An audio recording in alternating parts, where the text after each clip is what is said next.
Bem, vamos começar o programa de hoje conversando com a presidente da Associação Brasileira de Alumínio, Janaína Donas.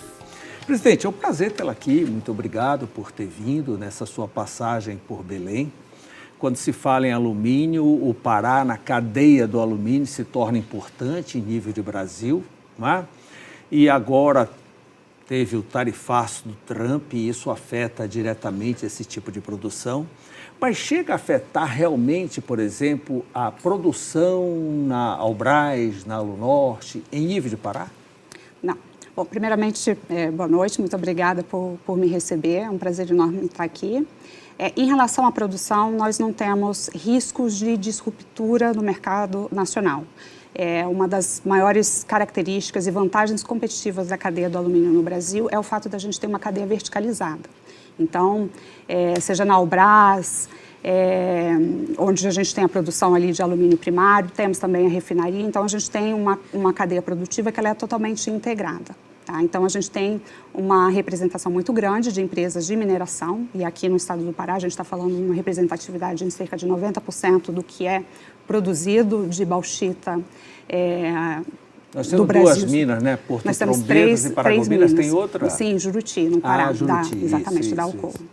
Então, a gente tem representantes aqui no Pará. Então, o Pará é o estado que a gente tem uma das maiores exemplos de verticalização. Onde inicia o alumínio brasileiro. Exatamente. Então, a gente tem da mineração, a refinaria, a gente tem a segunda maior refinaria do mundo que está aqui. Alunorte. A Alunorte, que está aqui.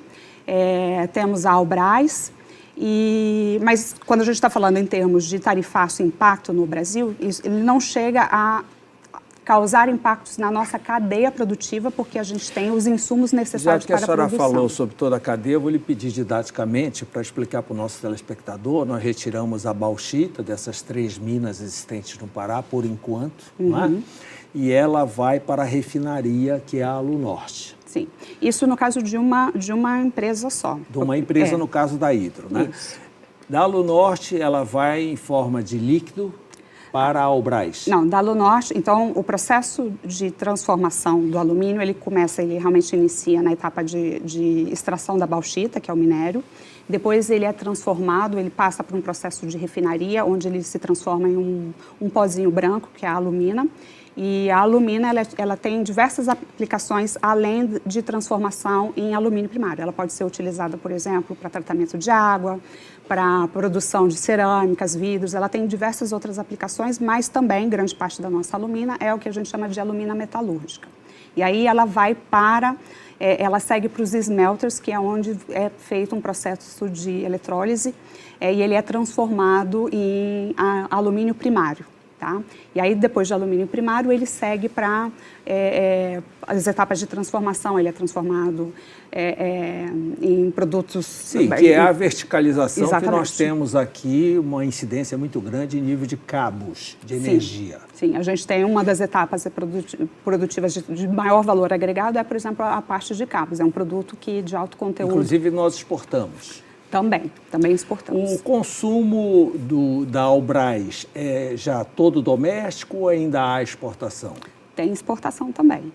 Porque logo que ela surgiu, ela tinha uma sociedade com um grupo japonês e que mandava para lá o seu produto final. Isso ainda existe? Sim, isso ainda existe. Eles ainda têm participação e por questões contratuais também tem uma exportação de alumínio primário que é exportado para o Japão e tem outras aplicações também. Bem, então o tarifaço do Trump poderá afetar apenas o produto final?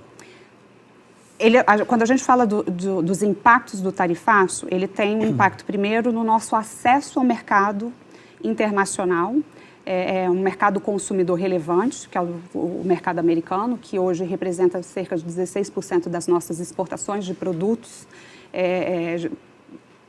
de maior valor agregado. O tarifaço ela não incide sobre bauxita e alumina e também não incide sobre, por exemplo, a sucata. Tá? Você tem uma outra tarifa que incide, que é relacionada ao que eles chamam de tarifas recíprocas de 10%, mas, por exemplo, 50% não incide nessas outras. Então, já que você falou em sucata, vamos entrar na questão dos recicláveis. Não é? O que nós estamos reciclando em nível de Brasil do alumínio, já que o alumínio é infinito, pode ser reciclado várias vezes. Percentualmente é interessante? Sim, é um número bastante significante, ele está bem acima da média global. Hoje, 57% do que é consumido de produtos transformados de alumínio no Brasil já vem da reciclagem. Quem faz essa transformação é a Albras?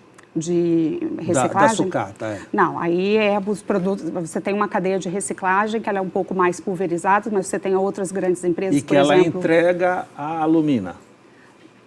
O que é que a empresa que trabalha com sucata entrega para a cadeia?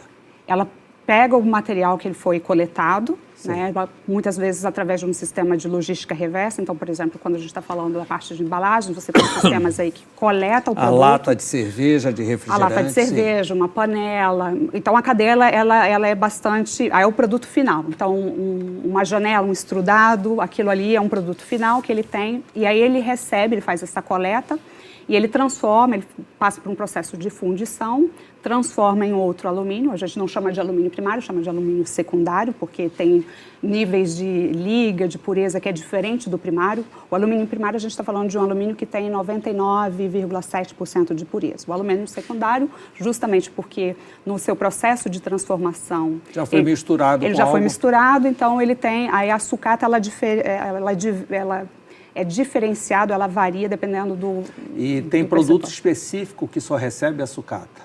Sim.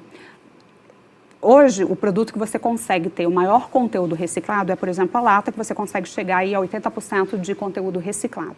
Mas você tem produtos que, por questões de segurança ou de desempenho, que ele precisa ser produzido majoritariamente, quase que 99%, de alumínio primário. Então, um exemplo deles é a questão dos cabos.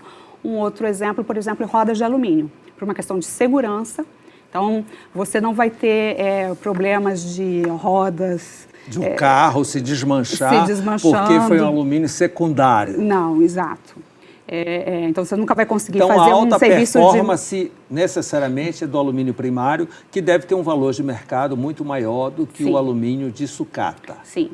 Tem um percentual, então o preço do alumínio primário ele é estabelecido numa bolsa de metais de Londres, e aí o alumínio secundário ele tem o que a gente chama de um deságio, e esse deságio ele ocorre muito em função... Então a importância dessa reciclagem é mais ambiental, não econômica necessariamente, já que nós temos muita bauxita, deveríamos só fazer o alumínio primário, né?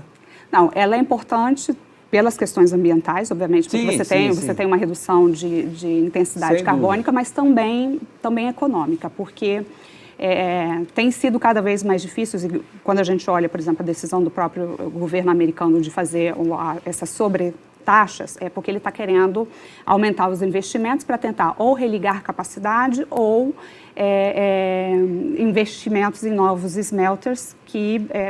Você falou agora, religar a capacidade, isso flutua de acordo com o mercado. O que aconteceu recentemente em São Luís, que foi desligado, foi em função de mercado? Foi em função de uma conjunção de fatores. O primeiro deles foi uma competição desleal que se teve no mercado mundial, em função da atuação, por exemplo, da China nesse mercado. Então, a China ela saiu de uma participação de 11% para 60% no mercado global de alumínio em um período de 20 anos. Então, se você considera, por exemplo, que a intensidade de investimentos para a produção de uma fábrica, para a montagem de uma fábrica e manutenção de uma fábrica de alumínio primário, ela é altamente intensiva em capital, mas ela depende de uma série de questões. Então, de você ter os insumos básicos, por exemplo, bauxita ou alumina, mas também de um outro fator que é a questão da energia. Então, para você ter a viabilidade de uma planta de alumínio primário, ela depende desses ativos, que é um diferencial que nós temos, mas também do custo de energia, de você ter uma energia firme, assegurada e competitiva num período de, pelo menos, aí a gente está falando uns 20 anos assegurados. Então, a questão, voltando para a questão da sucata, ela acaba sendo também os investimentos em reciclagem, além de todo o apelo ambiental e social que a sucata tem, ela é também uma fonte de suprimento estratégico em um contexto global em que esses investimentos, novos investimentos, seja em retomada de capacidade ou em ampliação de produção, ela depende de um cenário muito complexo para ser efetivado. E a consciência do brasileiro tem crescido? Esse mercado de sucata tem aumentado? Ele tem crescido, sim. O fator de consciência ambiental, ele é um fator que pega, mas nós ainda temos um longo caminho em termos de consciência ambiental que a gente precisa trabalhar, porque nem todo mundo sabe fazer reciclagem direito, mas eu diria que o sucesso do índice de reciclagem que nós temos no Brasil, que ela é o dobro da reciclagem mundial, ela se deve pelos investimentos em capacidade de reciclagem que foram feitos aqui, em centros de coletas que foram feitos pela indústria do alumínio como um todo. Tá? Porque não seria só a consciência ambiental que favoreceria. Presidente, o mercado está equilibrado ou pode surgir novas plantas de alumínio? Eu diria que nós temos riscos. O cenário, ele está, quando a gente considera o cenário internacional, ele está altamente desafiador. Então, quando a gente olha a questão do tarifaço, então, além do acesso, a gente tem um risco de disruptura em função de desvios de comércio. Tá? Então, na medida em que, por exemplo, os países não vão conseguir, não só o Brasil, não vão conseguir acessar um mercado consumidor do tamanho do americano para exportação, o Brasil fica sujeito ao desvio, né, e de práticas não tão competitivas de comércio. Então, isso é algo que, por exemplo, pode afetar o nosso mercado nacional. Grande parte da nossa produção é destinada ao atendimento da demanda nacional. Mas o que está acontecendo internacionalmente é um ponto de preocupação que a gente tem que ficar atento. E o segundo é a questão se isso não vai gerar, por exemplo, uma disputa também por sucata e pelos investimentos que nós fizemos, se isso não vai, por exemplo, causar algum tipo de preocupação. A sucata hoje é reciclada, é toda produzida no Brasil. Sim, ela vem do Brasil. Eu já li alguma coisa que a Europa exporta muita sucata para a África. Nós não estamos recebendo sucata de lugar nenhum. Né? Não, nós importamos sucata porque a gente tem uma capacidade para absorver tudo que é mais de 1 milhão de toneladas, por exemplo, de alumínio. Se você considerar que o consumo de produtos de alumínio no Brasil em 2024 foi da ordem de 1,8 milhão de toneladas, e a gente tem uma capacidade de produção de alumínio primário da ordem de 1.238, 1.300.000, mais 1 milhão de toneladas advindos da reciclagem, hoje a gente não está reciclando tudo o que nós, por exemplo, produzimos. Então, a gente ainda tem uma capacidade ociosa, tá? Mas ela é uma fonte importante de suprimento, se você considerar o mix aqui de produtos, como eu mencionei, a gente tem alumínio primário, a gente tem uma capacidade de 1.200.000, a gente teve uma demanda de mais de 1.800.000. Então, se fosse só, se o Brasil fosse depender só de alumínio primário, a gente não teria autossuficiência. Então, a reciclagem ela é uma fonte importante aqui de suprimento para assegurar o abastecimento do nosso mercado. Então, o contexto internacional, respondendo à sua pergunta, se ele está equilibrado, não, ele não está equilibrado por conta de uma série de outras questões. Mas nós temos, além dos riscos, se a gente conseguir equacionar esse risco, a gente tem uma janela de oportunidade para atração de novos investimentos. Porque, por exemplo, os Estados Unidos, eles estão aplicando sobretaxas, mas eles não são autossuficientes em metal, nem na produção primária, nem em reciclagem. Então, e eles não têm, por exemplo, reservas de bauxita e eles são um grande importador por exemplo, da nossa alumina. Então, o movimento da sobretaxa é para tentar atrair investimentos, mas eles não têm essa verticalização que nós temos. Então, existe aqui uma oportunidade para a gente nos reposicionar globalmente. Vamos entrar na COP, que será em novembro, e a indústria do alumínio, de modo geral, é uma indústria considerada bastante poluente e que, naturalmente, tem que buscar compensações. Como será a atividade da ABAL, como entidade associativa, na COP especificamente? Tá. Primeiramente, a gente tem que fazer um recorte, porque a indústria, não é que ela é poluente, ela é intensiva em carbono. E um outro diferencial, outra vantagem competitiva que nós temos é que, por conta da produção do alumínio no Brasil ser a partir de fontes primárias, a intensidade carbônica do Brasil, da cadeia produtiva do alumínio, considerando aí do berço ao portão, que envolve tanto a etapa primária quanto a refinaria, a gente tem hoje uma intensidade carbônica que ela é 3,3 vezes menor que a média global. Então, se você me pergunta, significa que a gente não tem mais, nosso dever de casa acabou? Não, de forma nenhuma. Então, tem ainda muito o que fazer para a gente contribuir, mas o alumínio ele é um aliado estratégico para a descarbonização, não só do Brasil, mas também de vários dos nossos segmentos consumidores. Então, por exemplo, setor de transporte, setor automotivo, uma das formas de você, por exemplo, reduzir sua intensidade carbônica é, por exemplo, de redução de peso. E aí o alumínio passa a ser uma fonte, um aliado estratégico para a descarbonização desses segmentos. Então, ele é substituiria o minério ferroso. Sim, entre outros componentes hoje ainda é também. muito mais caro, né? Então, talvez por isso que ainda não substituiu. Mas se você fizer uma análise de ciclo de vida do produto, que é algo que a gente está trabalhando em relação a produzir alguns estudos, no longo prazo, esses custos, eles acabam sendo absorvidos. Da mesma forma, por exemplo, no setor de carros. Então, você tem aí se você comparar o custo do produto única e exclusivamente, e aí você olha a análise de ciclo e o tipo de benefícios que ele traz, por exemplo, na parte de transmissão de energias. Os cabos de alumínio, eles têm uma vantagem porque, por serem mais leves, 3 vezes menor, por exemplo, que o concorrente de cobre, você tem um custo menor de infraestrutura de instalação.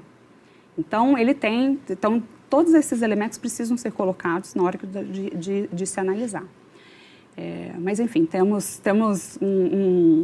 a gente tem feito então, a ABAL, nós estamos trabalhando uma para promover o alumínio, suas vantagens, também trabalhando, nós estamos fazendo um inventário da cadeia do alumínio, então a gente tem, por exemplo, essa informação de intensidade carbônica, que considera a etapa primária, mas a gente está fazendo agora um inventário de todo, e isso vai ser importante, por exemplo, para contribuir na elaboração dos planos setoriais de adaptação e mitigação. A ABAL terá estande, por exemplo, demonstrativo em Belém, ou haverá visitas guiadas nas fontes, por exemplo, na mina, na refinaria, na Albras e assim por diante? A ABAL está patrocinando um projeto, que é um projeto que a gente está chamando de Free Zone, junto com a Prefeitura de Belém e outros parceiros, o Instituto Arthur, o Ecojovem, tem outras organizações que também estão participando, o próprio SEBRAE. Então, é um projeto que vai ser localizado na Praça da Bandeira, juntamente também com o Exército. E a ideia de ter ali, esse vai ser um projeto que vai ser aberto para a população, de aproximar o público, e aí a gente não está falando só de autoridades, não é só de empresários, porque acho que a gente entende que a oportunidade que nós temos com a COP em Belém é justamente de aproximar um público maior para entender as questões que vamos discutir no âmbito da COP, mas também de aproximar da indústria. Então, a gente vai ter ali um espaço, vai ter do alumínio, onde a gente pretende mostrar a cadeia produtiva, explicar, tirar dúvidas, como que é feito, de onde vem, ou seja, da origem, seja da bauxita, da mineração, a parte da circularidade. E, obviamente, a gente vai estar presente na programação oficial, tanto na Blue Zone quanto Mas haverá na Green Zone. visita nas fontes? Sim, a gente também vai disponibilizar, obviamente tem questões aí de infraestrutura, mas para quem podemos organizar sim, o objetivo Creio eu que terá bastante curiosidade, né? Sim, sim. E é justamente isso que a gente está querendo, esse diálogo aberto, de aproximar. E levantar a bola da curiosidade, para que as pessoas estão próximo aqui vai ver como funciona, né? Exatamente. Como funciona, de onde vem, não tem pergunta que não possa ser respondida. A gente sabe que tem Não muita... tem mais aquele rejeito da alumina, aquele rejeito lá da bauxita, essas coisas não tem mais. Porque antigamente a gente ouvia falar aqueles lagos de rejeito e que davam problemas ambientais. Não, a gente vai poder falar, obviamente, que toda atividade de extração, ela tem uma pegada, tem a parte, sim, da gestão do resíduo, do rejeito. Tem o resíduo. Tem as tecnologias, então é uma oportunidade da gente mostrar o que a indústria está fazendo. O importante é que nós já estamos up-to-date na tecnologia para minimizar o impacto do resíduo. Exatamente. Então, a gente vai poder mostrar cases de sucesso de como que a indústria está trabalhando para reduzir sua pegada de carbono. E nós estamos bem. Nós estamos muito bem. Vamos fazer uma boa figuração. Vamos. A gente tem certeza, estamos muito confiantes de que a gente vai ter ótimos cases de sucesso para mostrar na COP. Que bom. Presidente Janaína Donas, muito obrigado por todas essas informações. Sucesso aí nessa indústria e que se desenvolva ainda mais, gere mais renda e emprego na nossa região. Muito obrigado. Eu que agradeço. Obrigada. Logo depois do intervalo, o diretor do Hospital Porto Dias, o médico Diogo Porto Dias. Eu volto já.